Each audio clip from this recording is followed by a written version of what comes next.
ডান দিকে যে ফ্লাইওভারটি এখান থেকে গাড়ি নামতেছে আমাদেরটা একটু সামনে। এখান থেকে দূরপাল্লার বিভিন্ন বাস ছেড়ে যাচ্ছে।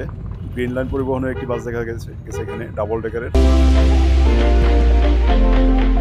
এই সিগন্যালটার কারণেই এখানে জ্যাম বেঁধেছিল, হয়তো ছেড়ে দিবে কিছুক্ষণের মধ্যেই।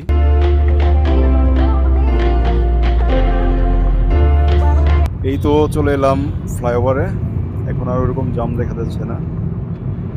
ভিডিও করার মতো আমার পাশে কেউ নেই, নিজেই ড্রাইভ করতেছি, নিজেই ক্যামেরাম্যান,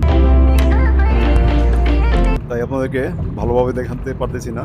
এটা যদিও খুবই রিস্কি, তারপরেও ভিডিও করা শুরু করলাম। এরকম ফ্লাইওভার হওয়ার কারণে অনেকগুলো সিগন্যাল ক্রস করে চলে যেতেছি কোনো জ্যাম ছাড়া।